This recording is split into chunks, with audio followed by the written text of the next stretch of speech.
El día que cumplí 73 años, mi propio hijo me miró frente a todos y dijo, con una voz fría casi burlándose, «Ya estás viejo inútil, papá.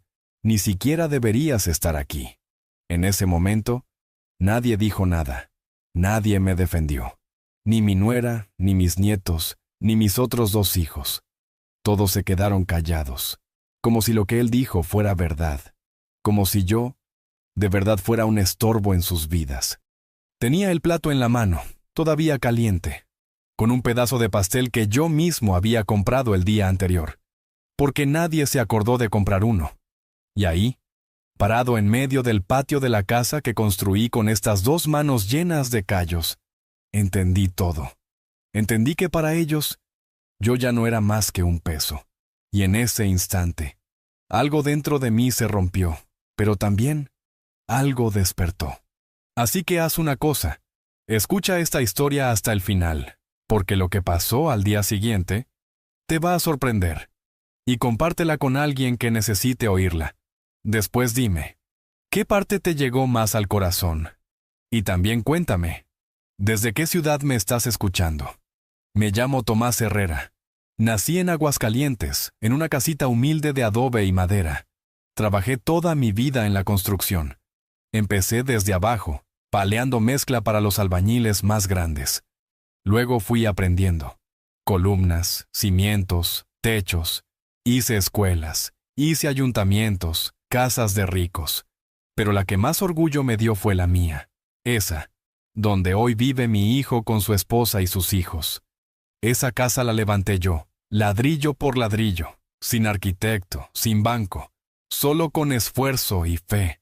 Me casé joven con Lucía, mi compañera de vida, la mujer más fuerte y más dulce que he conocido. Tuvimos 3 hijos, Ernesto, Raúl y Camila. Cuando Lucía enfermó, estuve con ella todos los días. Baños, medicina, comida, cariño. Nunca dejé de cuidarla. Aunque ya ni me reconocía, yo seguía ahí, agarrándole la mano. Cuando ella se fue, un pedazo mío se fue con ella. ¿Y sabes qué pensé? Que después de eso, mis hijos me iban a cuidar, que me iban a ver como un ejemplo de amor. Pero con el tiempo, todo fue cambiando. Raúl, el mayor, se volvió un hombre frío, todo razón, sin memoria en el corazón. Siempre quiso sentirse superior a su padre. Estudió administración, se casó con una mujer de ciudad, compraron coche nuevo, y empezaron a mirarme como si yo fuera anticuado, obsoleto.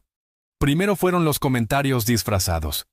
«Papá, ya no haga eso, deje que lo hagan los jóvenes». Luego, las invitaciones que ya no llegaban. Y finalmente, esa frase en mi cumpleaños, «viejo inútil». Esa noche, después de la fiesta, nadie se despidió bien. Me quedé sentado un rato en la terraza, escuchando a los grillos y mirando el cielo, pensando en Lucía. ¿Sabes? Hay silencios que gritan, y el silencio de esa noche me lo dijo todo. Ya no perteneces aquí. Pero ellos olvidaron un pequeño detalle. Yo puedo estar viejo, pero no soy ningún tonto. Puedo estar cansado, pero no soy débil. Nunca he sido de los que se hacen las víctimas. Así que, al día siguiente, bien temprano, me levanté, tomé mi café callado, me puse mi camisa azul, esa que Lucía decía que combinaba con mis ojos. Agarré mi maletín negro y me fui al notario. Dentro de ese maletín no solo había papeles, había todo lo que nunca conté a nadie. Raúl creía que esa casa era suya, solo porque vivía ahí con su familia. Nunca leyó la escritura, nunca se molestó en saber a nombre de quién estaba el terreno. Y mucho menos tenía idea de lo que yo tenía guardado en un banco, en una cuenta que ni mis otros hijos conocían. Mira, yo no soy hombre de lujos, pero tampoco soy ingenuo. Desde que me jubilé, fui ahorrando en silencio, mes tras mes. Al principio no era mucho, pero con el tiempo, con los intereses, se volvió una suma buena. Y lo mejor, todo está a mi nombre. En la notaría pedí una consulta con el abogado. Un muchacho joven, listo, que me escuchó con respeto. Le conté todo. Le mostré los papeles y le dije con calma, quiero dejar todo bien claro. Quiero cambiar mi testamento y quiero poner condiciones específicas. Él sonrió, algo sorprendido, y me preguntó, ¿Está seguro, don Tomás? Lo miré a los ojos y le dije, más seguro que nunca. Al salir, me senté en una banca de la plaza, respiré hondo y observé a la gente pasar. Niños riendo, vendedores gritando, una pareja discutiendo, abuelitos caminando lento. Y pensé, el mundo sigue, aunque te digan inútil. Pero la decisión que uno toma después de ser herido es la que define si sigues de pie o de rodillas. Y ahí mismo, en esa banca, decidí que era hora de hacer justicia. No venganza, justicia. Raúl tenía que entender que a un padre no se le pisa y se le olvida. No se trata del dinero, se trata del respeto. Y si no supo darlo cuando yo me callaba, entonces ahora iba a tener que aprender a la fuerza. Pero lo que pasó esa misma semana fue más rápido de lo que imaginé. Y cuando él se enteró de lo que yo había hecho, Raúl nunca fue bueno con las sorpresas, y menos cuando no estaban bajo su control. Yo sabía que era orgulloso, que le gustaba mandar, sentir que todo estaba en sus manos. Así que, cuando llegó esa carta certificada a la casa donde vivía, la misma casa que él creía suya, me lo imaginé perfectamente, su cara torciéndose de rabia. La carta era clara, sin vueltas. Se le informaba que, por decisión del propietario legal del inmueble, el contrato de comodato quedaba revocado, y que en un plazo de 30 días naturales, la familia residente debía desalojar el inmueble de manera voluntaria. De no hacerlo, se iniciarían acciones legales. Firmado por mí, don Tomás Herrera. Pude haber ido a hablar con él cara a cara. Pude haber hecho un escándalo al día siguiente de la fiesta. Pero no. Yo quise que sintiera durante unos días el mismo silencio que yo sentí aquella noche en la terraza. El mismo vacío. El mismo frío de saberse olvidado por los que uno más ama. Quise que tuviera tiempo de pensar. Porque, ¿sabes? A veces solo el dolor despierta la conciencia. 2 días después de recibir la carta, me llamó. Pero no era una llamada tranquila, no. Era un ataque. Apenas contesté, ya estaba gritando. ¿Qué es esto, papá? ¿Te volviste loco? ¿Quieres echarnos a la calle? Esta es mi casa. Lo dejé gritar. Guardé silencio hasta que se cansó. Y cuando se quedó callado, respirando fuerte del otro lado de la línea, le contesté despacio, con voz firme. Raúl, tú me dijiste que ya no pertenecía ahí, que era un viejo inútil, pues ahora decidí hacer algo útil con mi vida. Recuperar mi dignidad. Se quedó mudo. La llamada se cortó al poco rato. Al día siguiente, apareció en mi casa, solo, sin su esposa, sin sus hijos, y ¿sabes qué es curioso? Por primera vez en muchos años. Tocó la puerta antes de entrar. Abrí con calma, lo miré a los ojos y vi miedo. No enojo, no orgullo. Miedo. Ese miedo de quien sabe que se pasó de la raya. Entró y se sentó. Se quedó un buen rato en silencio mirando al suelo. Luego empezó. ¿Papá? Yo no quise decir eso aquel día. Estaba nervioso. Había tomado. Fue una broma. Lo dejé hablar. Pero cada palabra que salía de su boca me recordaba el dolor de esa noche. Cuando terminó, respiré profundo. Y le dije, con respeto, pero sin bajar la cabeza. Raúl, ya escuché muchas veces lo mismo. Disculpas con excusas, palabras vacías. Pero el respeto no se mendiga, se demuestra. Y tú tuviste muchas oportunidades. Intentó argumentar, incluso lloró. Dijo que iba a cambiar, que sus hijos me amaban, que no quería dejar la casa donde crecieron sus niños. Pero fui firme. Le expliqué que el plazo de 30 días seguía en pie y que después los abogados se encargarían. Se fue con los hombros caídos, como un niño después de una buena lección. Y yo cerré la puerta con el alma liviana, porque a veces hacer lo correcto duele, pero libera. Esa misma semana mucha gente de la familia se enteró. Camila, mi hija menor, me llamó llorando, preguntando por qué había hecho eso. Traté de explicarle, pero no entendió.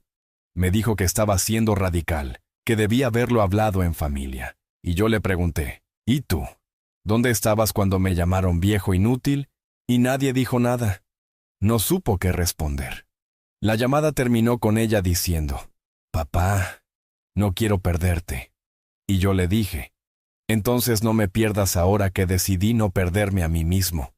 Los días fueron pasando y, con ellos, una paz comenzó a nacer dentro de mí. Por primera vez en mucho tiempo. Dormía tranquilo, sabiendo que, aunque el mundo allá afuera pensara que ya estaba muy viejo para tomar decisiones, todavía era dueño de mi destino. Pero lo que no me esperaba era lo que Raúl iba a hacer después, porque en su desesperación por no perder la comodidad, fue capaz de dar un paso que jamás imaginé, un paso bajo, cobarde, peligroso. Y ahí fue cuando me di cuenta de que la guerra apenas comenzaba. Yo pensaba que Raúl ya había tocado fondo, que después de ver mi firmeza, iba a bajar la cabeza, a pedir perdón de verdad y empezar desde cero. Pero no. El orgullo es como una venda en los ojos, y hay quienes prefieren estrellarse 1000 veces antes que quitársela. A la semana siguiente, me llamaron del banco. Una señorita muy amable me dijo que hubo un intento de acceso inusual a mi cuenta, que alguien había tratado de entrar usando mis datos, pero que la contraseña fue bloqueada tras varios intentos fallidos. Cuando confirmé que no había sido yo, ella guardó silencio unos segundos. Y luego me preguntó, ¿tiene usted familiares con acceso a sus documentos personales, don Tomás? Y ahí mismo lo supe. Esa misma noche recibí otra sorpresa. Un oficial tocó a mi puerta con una notificación en la mano. Raúl había contratado un abogado y estaba intentando disputar la propiedad de la casa. Decía que hubo un acuerdo verbal de donación, que yo le había cedido la casa como regalo. Mentira. Él sabía perfectamente que no existía ningún papel, ningún contrato, nada que respaldara eso. Pero el problema es que él contaba con el caos. Quería desgastarme, empujarme al límite, cansarme con papeleo. Y ahí es donde muchos se rinden. Pero yo ya conocía ese juego. Toda la vida enfrenté a arquitectos que querían aprovecharse en la obra, patrones que querían recortarme el jornal. Yo sabía cómo se movía la gente cuando querían manipular. Y esta vez, yo estaba listo. Fui con mi abogado, le llevé todos mis papeles, mis copias, mis registros. Y le pedí algo más, que abriéramos una investigación formal por intento de fraude y acceso ilegal a mi cuenta bancaria, porque ahora no se trataba solo de orgullo. Se trataba de un delito. Pasaron los días y Raúl empezó a presionar. Me llamaba, me escribía, decía que yo estaba destruyendo la familia, que sus hijos estaban tristes, que iban a hacer público todo esto, que me iba a dejar en vergüenza frente a todos. Yo leía cada mensaje y pensaba, ese no es mi hijo, o tal vez siempre lo fue, y yo no quise verlo. En el fondo, lo que más duele como padre no es la traición, es darte cuenta de que no fue un error. Fue una decisión, repetida, consciente, fría. Pero Dios tiene sus maneras. Justo cuando creía que estaba solo en esta pelea, algo pasó.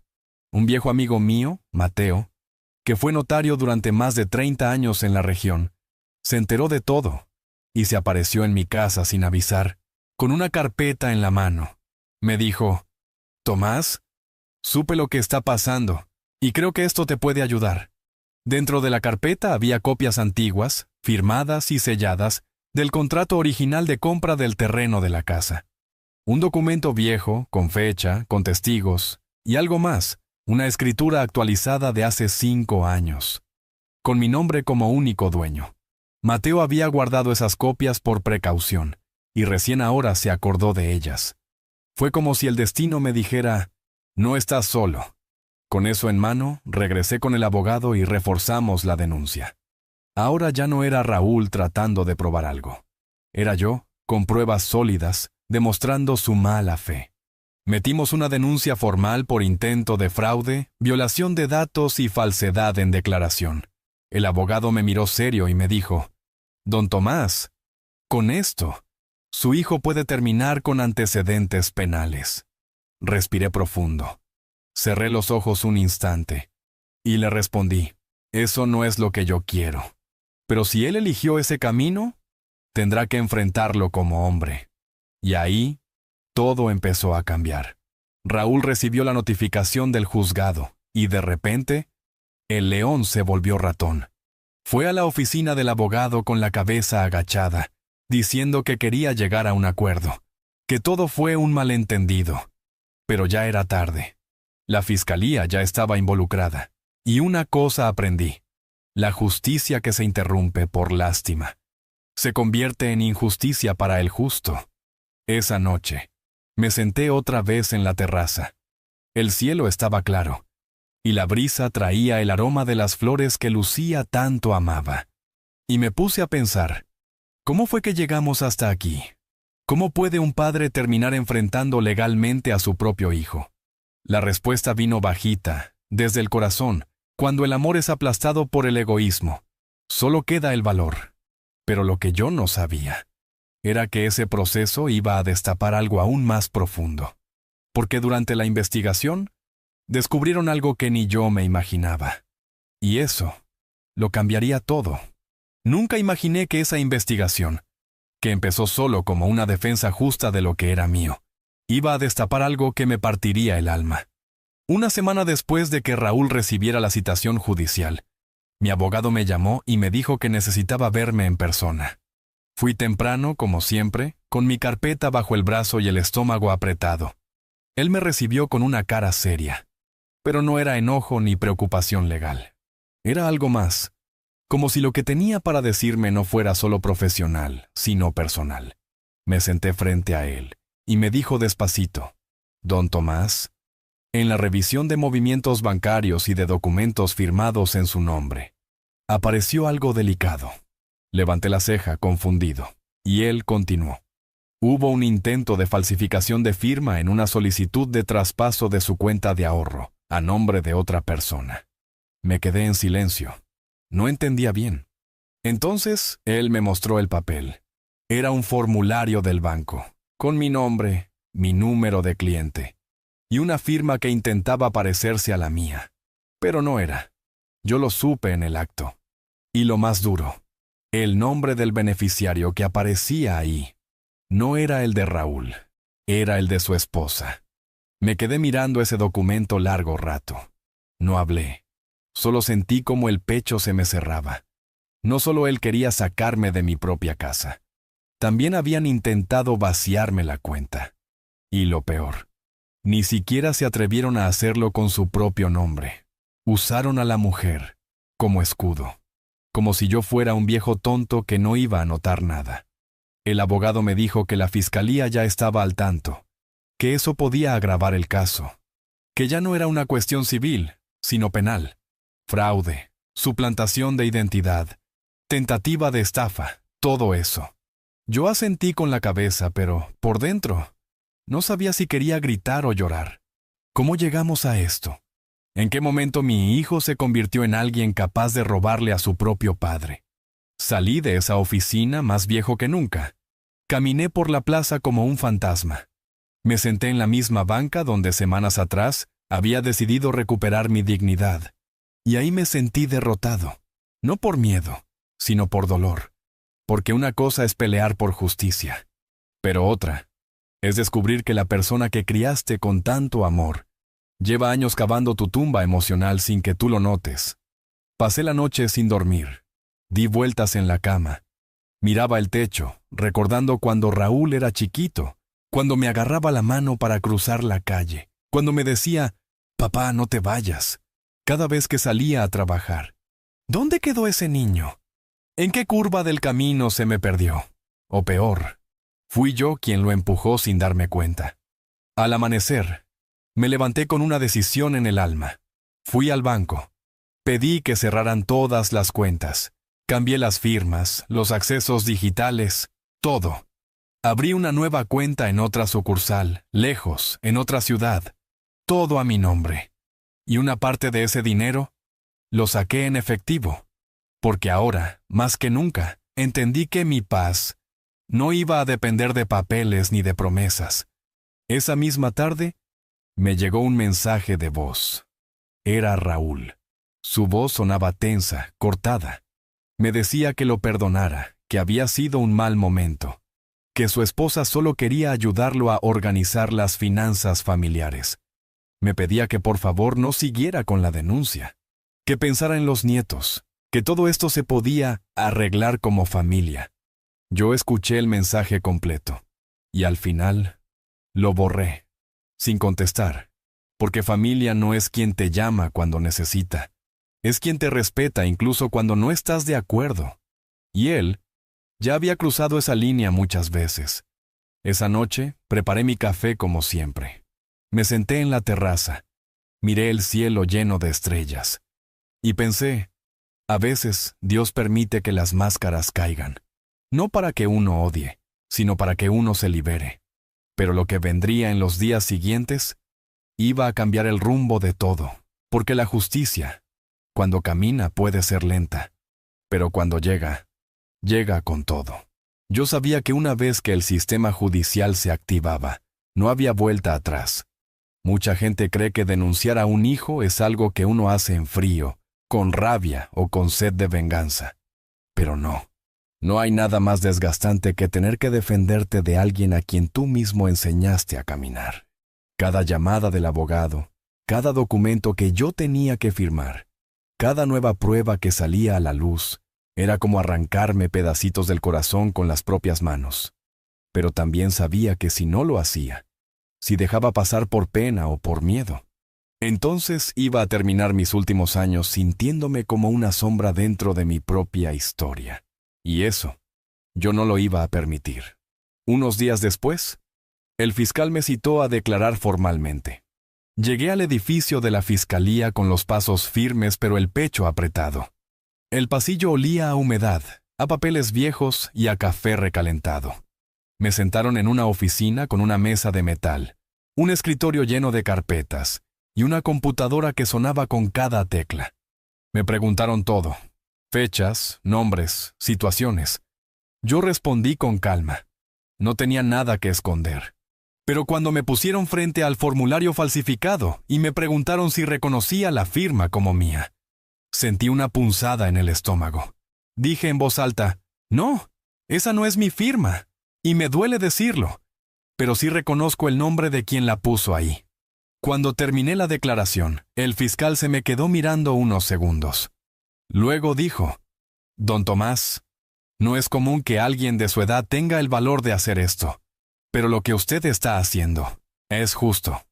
Yo asentí con la cabeza y le respondí, «Yo no vine a buscar cárcel para mi hijo, vine a recuperar mi nombre y mi paz».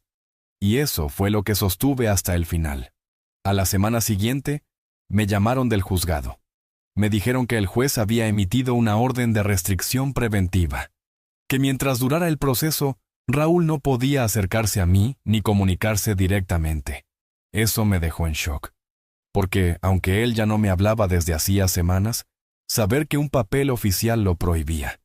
Fue como ver escrito en tinta lo que ya estaba escrito en el alma, que algo se había roto entre nosotros, y que tal vez ya no tenía arreglo. Pero la vida no se detiene, y mientras todo esto pasaba, yo seguía con mis días. Me levantaba temprano, preparaba mi desayuno, leía el periódico, caminaba por el barrio. Algunos vecinos me saludaban con pena, otros con respeto. Algunos murmuraban cosas que no llegaba a entender, pero yo ya no agachaba la cabeza, porque descubrí que no hay peor castigo que vivir con vergüenza de cosas que no hiciste. Un día, mientras estaba en la fila del mercado, una señora mayor que yo conocía de vista se me acercó. Me miró con ojos húmedos y me dijo en voz bajita, «Don Tomás, vi lo que salió en las noticias locales, y solo quería decirle que admiro su valor. Yo también tengo un hijo que me sacó de mi casa, pero no tuve el coraje que usted tuvo». Yo la miré, le tomé la mano y le dije, «No es coraje, doña Lupe, es necesidad. Cuando el alma ya no aguanta, uno tiene que hacer algo, aunque duela». Esa conversación me marcó, porque entendí que no era el único, que había muchos viejitos como yo, silenciados, humillados, desplazados, que callaban por amor, por miedo o por vergüenza. Y decidí que, pasara lo que pasara, no iba a volver a callar. Unos días después, mi abogado me llamó con una novedad. Me dijo que la fiscalía ya tenía suficientes pruebas para formalizar la acusación, que la audiencia inicial sería en 2 semanas. Yo le pregunté si Raúl podía ir preso, y él me dijo, es posible. Pero eso dependerá del juez. Nosotros solo presentamos la verdad. Esa noche dormí poco. No por miedo, sino por la certeza de que lo que había empezado como una defensa, ahora era una guerra abierta. Y aunque no quería herir, tampoco iba a rendirme. Pasaron los días. La ciudad seguía su ritmo. Los autos, las campanas de la iglesia, los vendedores de pan al amanecer. Todo parecía normal. Pero dentro de mí, cada día era una batalla. Me dolía ver fotos antiguas. Me dolía pasar por lugares donde solíamos ir en familia. Me dolía el silencio de mis nietos, que no entendían lo que estaba pasando. Pero también sabía que el dolor no era excusa para rendirme, que esa herida solo se curaría con verdad y con justicia. El día de la audiencia llegó. Me puse mi mejor camisa, la de botones blancos, me peiné con cuidado. Llegué temprano. La sala era fría, con bancos de madera y una jueza joven de rostro serio. Raúl estaba ahí, con su abogado. ¿No me miró? Yo tampoco. Cada uno se sentó en su lado. La jueza comenzó a leer el expediente. Mencionó los cargos: intento de fraude, falsificación de firma, suplantación de identidad, uso indebido de documentos bancarios. Yo sentía que cada palabra era como una piedra cayendo al suelo. Después de exponer los hechos, la jueza me dio la palabra. Me puse de pie. Las piernas me temblaban, pero no la voz. Y hablé. No como un padre traicionado, no como una víctima, sino como un hombre que decidió, tarde en la vida, ponerse de pie. Dije, señora jueza, yo no vine aquí a pedir castigo. Vine a pedir que se me devuelva la dignidad. Durante años me llamaron inútil, me trataron como estorbo. Y aún así seguí dando todo, pero cuando me robaron el respeto, supe que ya no podía callar más. Mi hijo no está aquí por lo que siento, está aquí por lo que hizo. La sala quedó en silencio. Y en ese silencio, sentí que algo dentro de mí se acomodaba, como si por fin, después de tanto, algo volviera a su lugar. La audiencia terminó. La jueza no dictó sentencia ese día, pero dejó claro que había mérito para continuar el proceso. Raúl salió cabizbajo. Yo salí en paz. Esa noche volví a mi casa. Preparé un café, como siempre. Me senté en la terraza y por primera vez sentí que ya no era un viejo solo peleando con su sombra. Sentí que era un hombre que había sido padre, trabajador, esposo, y que ahora también era dueño de sí mismo. Pero lo más sorprendente, aún estaba por llegar. Unos días después de la audiencia, la ciudad seguía con su ritmo de siempre. Pero dentro de mí, todo había cambiado. Yo salí de ese juzgado con una sensación difícil de explicar. No era alegría, no era tristeza, era algo en el medio, como si me hubieran quitado un peso del pecho, pero al mismo tiempo, me hubieran dejado un hueco. Porque en el fondo, todo padre guarda la esperanza, por más pequeña que sea, de que su hijo algún día vuelva, pida perdón de verdad, reconozca su error. Pero ese día, cuando vi a Raúl con esa mirada fría, sin decir una sola palabra, sin siquiera alzar los ojos para mirarme, entendí que él ya había elegido su camino, y por fin, yo también había elegido el mío. A finales de esa misma semana, recibí una visita que no esperaba. Era Matías, el hijo mayor de Raúl. Ya es un hombre hecho y derecho. Tendrá unos 22, 23 años. Pero yo aún lo recuerdo correteando descalzo por el patio, trepando los árboles del huerto, pidiéndome historias antes de dormir. Abuelito, cuéntame otra del campo, la de cuando conociste a la abuela Lucía. Cuando abrí la puerta y lo vi parado ahí, con una mochila en la espalda y los ojos húmedos, me quedé congelado. No porque me sorprendiera verlo, sino porque en su mirada vi algo que hacía años no veía en esa familia. Verdad. ¿Puedo pasar, abuelo?, me dijo con una voz suave, como si le doliera cada palabra. Le abrí la puerta sin decir nada. Se sentó en la misma silla de madera donde su padre se había sentado semanas atrás, pero la energía era otra. Perdón que venga sin avisar, pero necesitaba verte. Mamá no sabe que estoy aquí, y papá, si se entera va a explotar, pero no me importa. Lo dejé hablar. No lo interrumpí, porque a veces el alma joven necesita desahogarse sin barreras. Yo vi todo, abuelo. Leí los papeles, vi los correos, escuché las grabaciones que tu abogado entregó. No quiero justificar a mi papá, porque lo que hizo no tiene justificación. Solo quiero que sepas que no todos pensamos como él, que yo nunca te vi como un viejo inútil. Al contrario, tú fuiste el único que me hablaba con la verdad en esta familia. Yo sentí un nudo en la garganta. Me tragué las lágrimas, pero la voz se me quebró un poco cuando le dije: gracias, hijo. Esas palabras valen más que todo el oro que tu padre intentó robar. Matías me contó que desde hacía tiempo ya no se llevaba bien con los padres, que había intentado hablar, frenar las decisiones, poner algo de cordura, pero que cada vez que lo hacía, lo silenciaban. Lo trataban como si fuera un traidor por tener corazón. Me dijo que había discutido con el padre por lo que pasó en la audiencia, que incluso amenazó con irse de casa si seguían con ese juicio absurdo. Yo lo escuchaba y en mi mente, la imagen del niño que cuidé, cuando Raúl no tenía tiempo. Las tardes en que lo llevaba al taller, cuando le enseñé a usar un martillo, cuando le expliqué cómo se planta una semilla. Todo eso volvió de golpe. Y entendí que, aunque había perdido a un hijo, no lo había perdido todo. Matías me abrazó antes de irse. Me dijo que quería venir más seguido, que no quería que me sintiera solo, que si algún día yo decidía irme de esa ciudad, él quería ir conmigo. Le sonreí, le puse la mano en el hombro y le dije: tú siempre tendrás un lugar donde yo esté, mi hijo. Siempre. Esa noche dormí de otro modo. No más liviano, pero sí más acompañado. Porque el corazón, cuando se parte, también se abre. Y por ahí, a veces entra la luz. Pero la historia no se detuvo ahí. Unos días después mi abogado me llamó con noticias.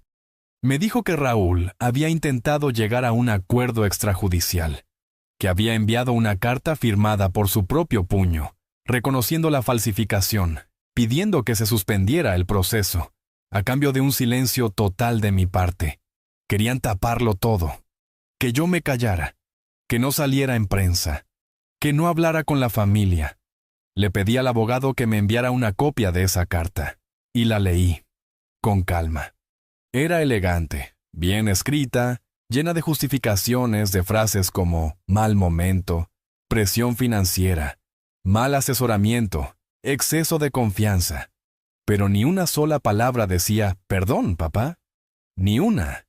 Y ahí entendí que lo único que Raúl quería salvar era su propio nombre, no el mío, no nuestra relación, no la verdad. Le dije al abogado: no acepto que el proceso siga. Si algún día quiere hablar conmigo, que venga como hijo, no como negociante. El abogado se quedó en silencio unos segundos y me dijo: tiene usted más coraje que la mayoría de los hombres que conozco, don Tomás. No es coraje, pensé yo. Es cansancio, es dolor, es dignidad. Esa misma semana la prensa local empezó a hablar del caso. No con nombres, no con detalles, pero con frases que todo mundo reconocía. Adulto mayor defiende legalmente su casa contra intento de fraude familiar. Algunos vecinos vinieron a verme, unos para aplaudirme, otros para decirme que mejor me callara, y otros simplemente para contarme sus propias historias. Viudas desalojadas por sus hijos, hombres que fueron enviados a asilos por nueras ambiciosas, abuelos que criaron nietos, y hoy ni siquiera saben dónde están. Y yo pensé, tal vez todo esto que estoy viviendo no sea solo por mí. Tal vez este dolor necesite ser contado. No para vengarme, sino para despertar a otros. Pero lo más inesperado, Todavía estaba por venir, porque después de todo, después de la audiencia, la carta, el silencio y la traición, apareció alguien que yo jamás pensé que volvería a ver. Y cuando esa persona tocó a mi puerta, entendí que, a veces, la vida guarda una última carta, una que nadie ve venir. Yo estaba sentado en la terraza como cada tarde, tomando mi cafecito con pan, cuando tocaron la puerta. No esperaba a nadie. Pensé que tal vez era Matías otra vez, o algún vecino con curiosidad por todo lo que se decía en el pueblo. Pero cuando abrí la puerta, me quedé de piedra. Era ella, Alicia, mi nuera, la esposa de Raúl, la misma que estuvo detrás de los papeles falsos, la que llenaba la cabeza de mi hijo con ideas envenenadas, la que me miraba como si yo fuera una planta vieja estorbando en la sala. Nunca imaginé verla parada frente a mí, sola, sin maquillaje, sin joyas, con los ojos bajos y una bolsa colgada del hombro. «¿Puedo hablar contigo, don Tomás?», me dijo en voz bajita, casi temblando. Yo la miré por unos segundos. Pensé en cerrarle la puerta en la cara. Pensé en decirle todo lo que me había guardado por años. Pero algo en su mirada, algo en la forma en que se aferraba a la correa de esa bolsa como si fuera lo único que le quedaba, me hizo dar un paso al lado. Y sin decir una palabra, le señalé la silla del porche. Se sentó despacio. No me miraba a los ojos. Jugaba con los dedos. Respiraba hondo como si quisiera hablar. Pero no encontraba por dónde empezar. «Sé que no merezco que me escuches», dijo por fin. «Sé que fui injusta, dura, que nunca te di tu lugar. Y también sé que lo que hicimos con Raúl no tiene perdón». No dije nada. Solo la miré. Esperé. «Vine porque ya no puedo más», continuó. «Raúl está fuera de sí. Grita todo el tiempo. Golpea puertas. Culpa a todos. Dice que tú le arruinaste la vida. Pero yo sé que fue él quien cruzó la línea. Yo firmé esos papeles porque él me lo pidió. Me lo exigió. Me dijo que era solo un trámite, que todo iba a ser tuyo igual, que solo era para ordenar las cosas. Y yo, como una tonta, le creí. «¿Y solo por eso firmaste en mi nombre?», le pregunté por fin. «¿Por ordenarlo todo?». «No», dijo bajando aún más la cabeza. «También lo hice por miedo. Porque si me negaba, él me gritaba, me amenazaba, decía que yo no tenía derecho a opinar. Y con el tiempo, me di cuenta de que me había convertido en una cómplice, no solo de la estafa, sino de su desprecio hacia ti». El silencio se hizo espeso entre los dos. El sol empezaba a bajar detrás de los árboles, y el canto de los pájaros llenaba los huecos donde no sabíamos qué decir. «¿Y ahora qué quieres?», le pregunté con calma. «¿Vienes a pedirme que retire la denuncia?». «No», respondió de inmediato con lágrimas en los ojos. «No vengo a eso. Vengo a decirte que me voy de la casa, que no puedo seguir viviendo con un hombre que es capaz de hacerle eso a su propio padre, y menos después de lo que les hizo a los niños». «¿A los niños?», pregunté preocupado. Ella asintió, limpiándose las mejillas. «Raúl empezó a tratarlos con la misma dureza, a gritarles, a insultarlos si me nombraban. Matías trató de proteger a sus hermanos, pero no podía con todo. Y yo me di cuenta de que si no me iba ahora, mis hijos iban a crecer odiando. Como él, me quedé en silencio, no porque no supiera qué decir, sino porque en mi corazón había una mezcla tan fuerte de tristeza, alivio y compasión, que cualquier palabra hubiera salido torcida. «Solo quería que supieras la verdad», dijo poniéndose de pie. «Y también, que si algún día quieres ver a los niños, ellos te extrañan. Mucho. No te lo dicen porque tienen miedo, pero preguntan por ti y yo también los extraño más cuando no estás». Tomó su bolsa y dio un paso hacia la puerta. Yo me quedé sentado, mirando el horizonte. Y cuando ya estaba por cruzar el umbral, le dije sin mirarla: «Alicia, si te vas, no mires atrás, pero tampoco vuelvas con las manos vacías. Llévate lo que aprendiste, porque si no aprendemos, solo repetimos». Ella se detuvo. Asintió, y se fue en silencio. Esa noche no dormí. Pensé en todo. En Raúl, en cómo llegamos hasta ahí, en Matías, en los niños, en Lucía, que seguramente desde el cielo se revolvía viendo todo esto. Y sobre todo, pensé en mí, en el hombre que había sido, en el que era ahora, y en lo que me quedaba por hacer. A la mañana siguiente, decidí que era hora de moverme. Fui al banco. Organicé mis cuentas. Luego pasé por la notaría. Quería dejar todo arreglado, nada a medias. Porque aprendí que el mayor regalo que uno puede hacerse cuando llega a viejo es no deberle nada a nadie. Al salir, pasé por la escuela donde estudian mis nietos. Me quedé del otro lado de la calle, observando desde lejos. Los vi salir con sus mochilas, hablando entre ellos. Matías los esperaba en la esquina. Cuando me vio, cruzó la calle, me dio un abrazo fuerte, de esos que no necesitan palabras. Y con solo mirarme, supe que sabía lo que había pasado.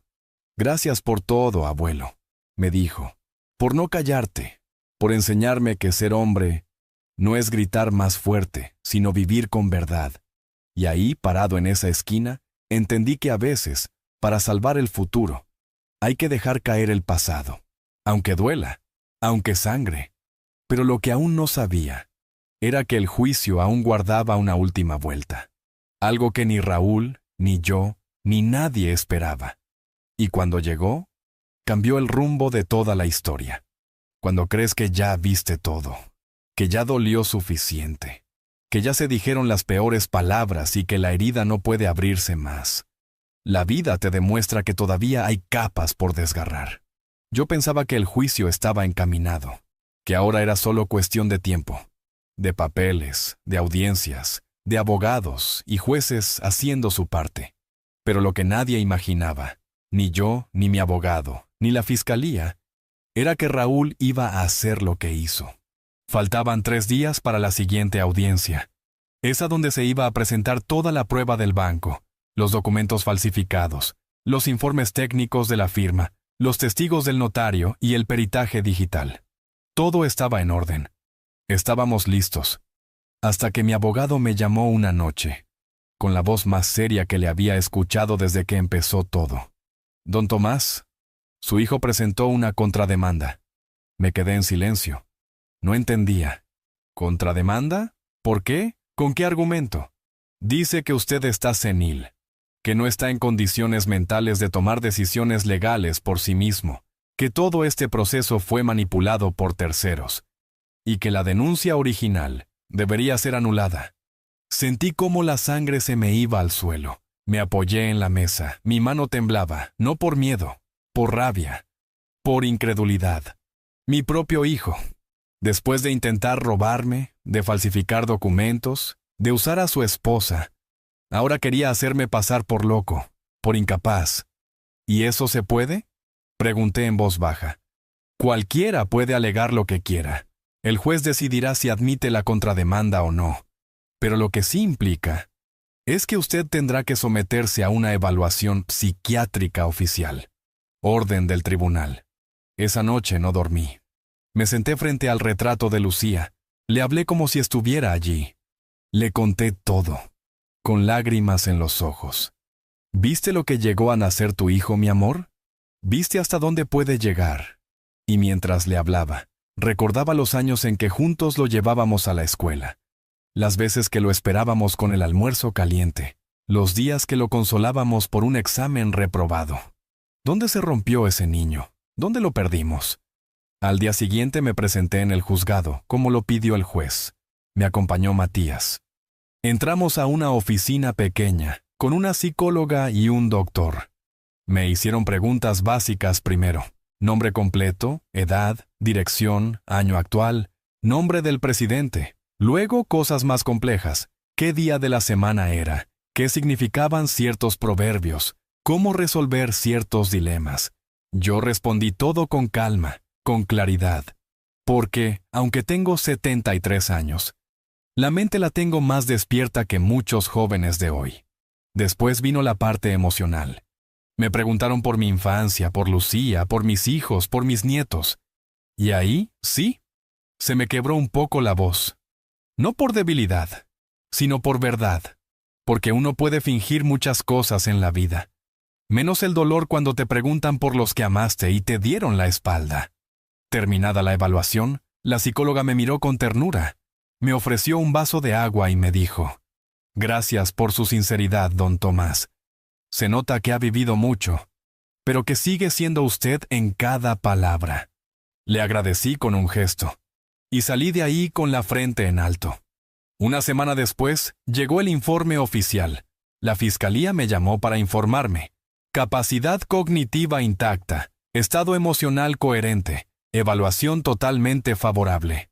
Me entregaron una copia sellada. Y esa misma tarde, mi abogado presentó el documento como prueba contra la contrademanda. Raúl quedó desarmado. Y sin embargo, algo dentro de mí ya no celebraba esas victorias como antes, porque cada paso que avanzábamos era un paso más lejos de cualquier reconciliación, no porque yo no quisiera, sino porque él ya había quemado todos los puentes. Pasaron los días, la audiencia se reprogramó, esta vez sería pública, cualquier persona podía estar presente. Y así fue. El salón del tribunal estaba más lleno que nunca. Había vecinos, periodistas, incluso antiguos amigos de la familia. Yo llegué temprano, con mi camisa blanca de siempre, esa que Lucía me planchaba con cariño. Matías me acompañó, igual que en todo el proceso. Me tomó del brazo cuando entramos, y me susurró al oído: «No estás solo, abuelo, estoy contigo». Raúl llegó más tarde, vestido de traje, solo, sin su esposa, sin sus hijos. No me miró, se sentó del otro lado con la mirada perdida. El juez pidió silencio, y comenzaron a leer el expediente. Las pruebas eran claras. El intento de acceso bancario fraudulento, el formulario falsificado, la firma peritada, la confesión de Alicia, el testimonio de Matías, y ahora, la contrademanda desestimada por falta de fundamento. Cada palabra del fiscal era como una piedra sobre la espalda de Raúl. Y entonces pasó algo que nadie esperaba. El juez, tras revisar todo, se dirigió directamente a Raúl. «Señor Raúl Herrera, dadas las pruebas presentadas, este tribunal puede proceder a imputarle los cargos de intento de estafa, falsificación de documento privado y manipulación de datos bancarios. Pero antes de decidir, le voy a conceder la palabra. ¿Tiene algo que decir?». Hubo un silencio tenso en la sala. Todos miraban a Raúl. Él tragó saliva. Se levantó despacio. Miró al juez. Y luego giró la cabeza hacia mí.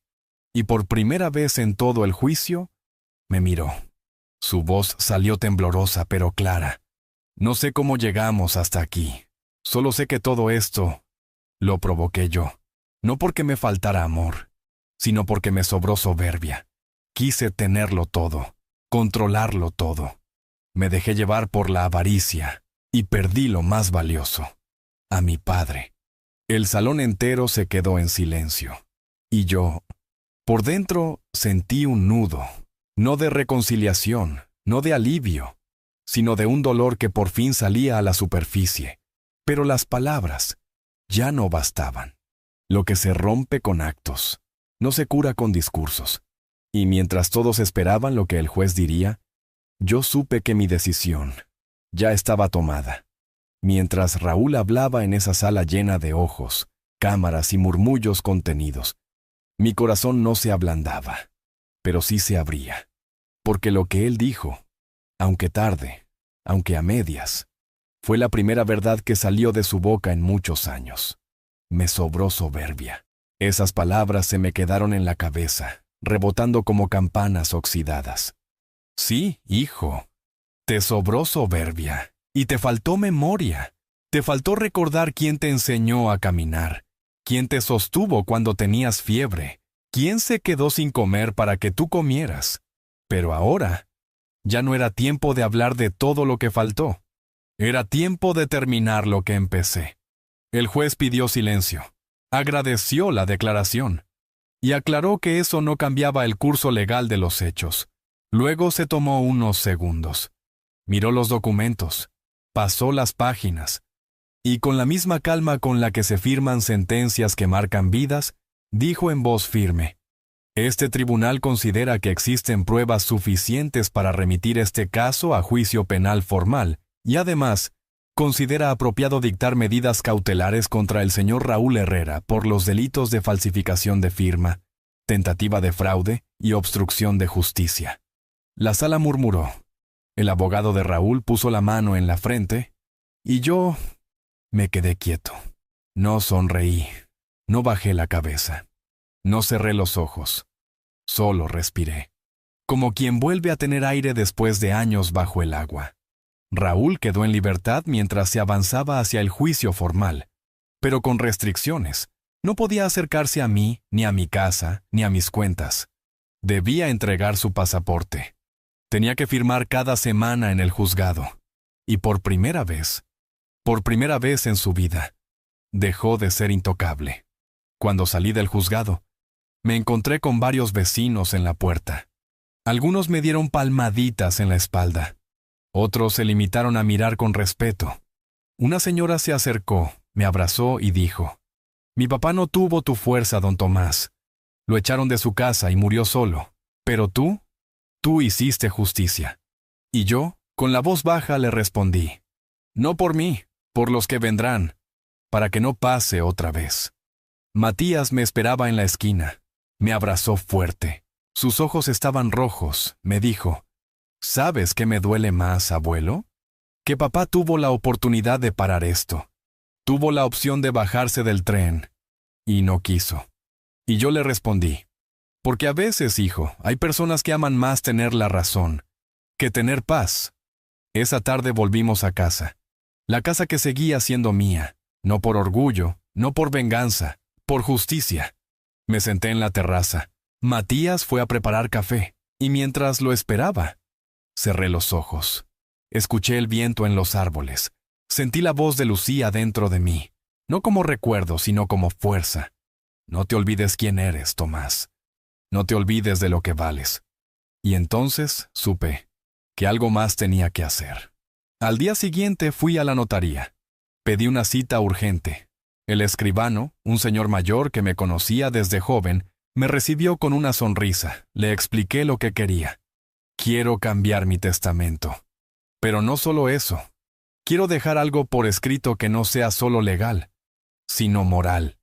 Y ahí, en ese despacho con olor a madera y tinta, dicté una carta pública. Un testamento de palabras, de ideas, de verdades. No para acusar, sino para dejar claro lo que había aprendido. La carta decía algo así: «Si estás leyendo esto, probablemente ya sabes lo que pasó. No escribo para exponer a mi nota a nadie. Escribo para que nunca más un abuelo tenga que callar, para que ningún padre tenga que elegir entre el amor y la dignidad. Fui traicionado por quien más amé, pero no respondí con odio. Respondí con justicia, porque el amor sin respeto es solo costumbre, y el respeto sin verdad es solo fachada. A mis nietos les dejo mi nombre limpio, y a quien quiera escucharme, le dejo este mensaje: nunca es tarde para ponerse de pie. Nunca». El escribano me miró en silencio. Me pidió permiso para firmarla también como testigo. «Estas palabras no deben guardarse en un cajón», me dijo. Y yo asentí. Luego pasé por la escuela de los niños. Pregunté si podía dejar un sobre con unas cartas escritas a mano. Eran para cada uno de mis nietos, sin reproches, solo cariño, historias, recuerdos y una promesa. «Aquí estaré. Cuando quieran volver a mirar a los ojos a su abuelo, yo voy a estar». Esa noche, mientras el cielo se ponía naranja, Matías me ayudó a regar las plantas. Me miró y me dijo: «¿Sabes, abuelo? Esto que estás haciendo no es solo para ti, es para todos nosotros, para mí, para los que vienen después. Tú no estás solo cambiando tu historia, estás cambiando la forma en que vemos lo que es un verdadero hombre». Yo no supe qué responder. Solo le pasé la regadera, sonreí, y pensé que, tal vez, el legado más grande que uno deja no está en la herencia, ni en las propiedades, ni en los apellidos. está en el ejemplo, en las decisiones que se toman cuando más duele. Pero lo que ni siquiera Matías sabía era que yo aún guardaba una última carta, una decisión que había tomado en silencio, una que no era contra Raúl, ni contra nadie, era por mí. Y cuando la tomé, supe que, por fin, iba a cerrar el círculo. Esa mañana me levanté más temprano que de costumbre.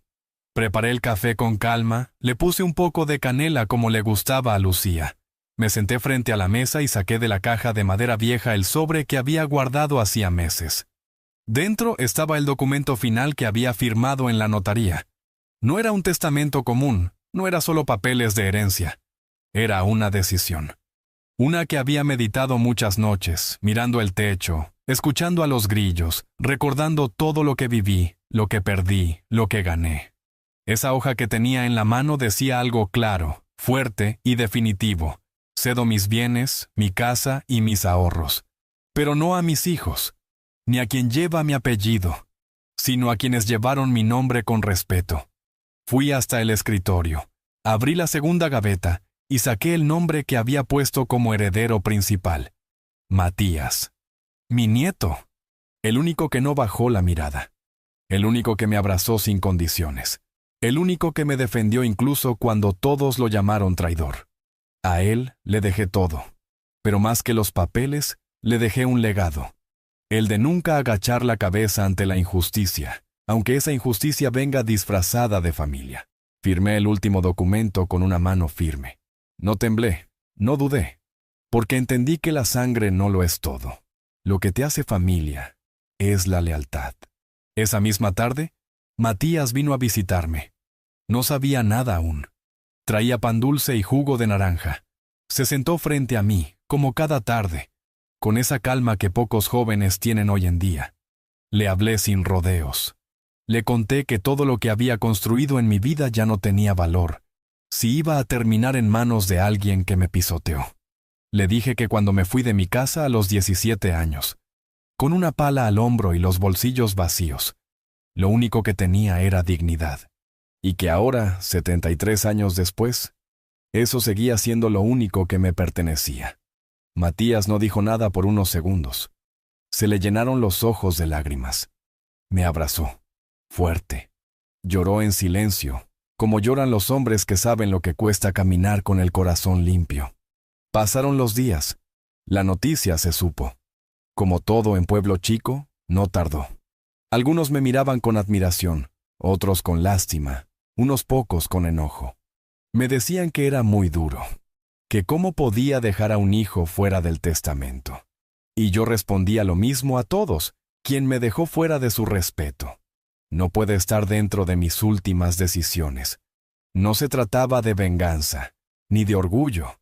Se trataba de equilibrio, de cerrar una historia con justicia, de mostrar que ser viejo no es lo mismo que ser tonto, y que el amor no obliga a regalarle todo al que más grita.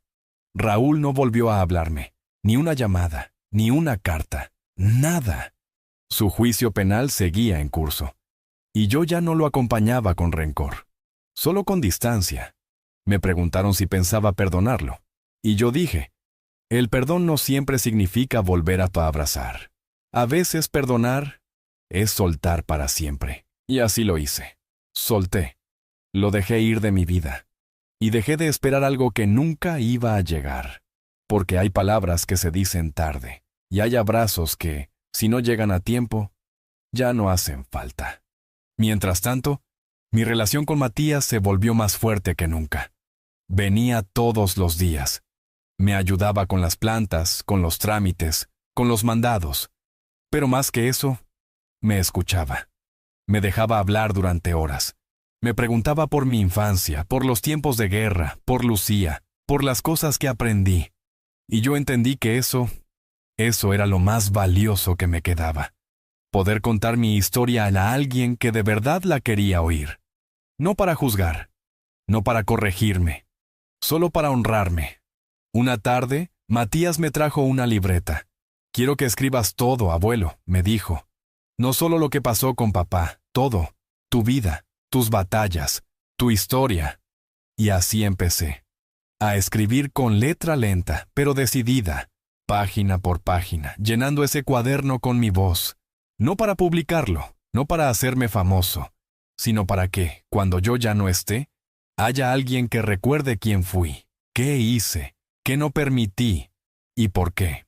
Y mientras escribía esas páginas, entendí algo, que no fui vencido, que no terminé amargado, que no morí en vida como muchos pensaban. Al contrario, a esa edad en la que muchos se rinden, yo volví a nacer, porque decidí defenderme, porque elegí vivir con la cabeza erguida, porque entendí que el amor propio no es egoísmo, es justicia. Y ahora, si estás escuchando esta historia, te pido una sola cosa: no calles si te hacen a un lado. No te escondas si te llaman estorbo. No permitas que el título de papá, o mamá, o abuelo sea usado para pisarte. Tú vales. Tú mereces respeto. Y si esta historia te tocó el corazón, quiero que me digas, ¿tú qué habrías hecho en mi lugar?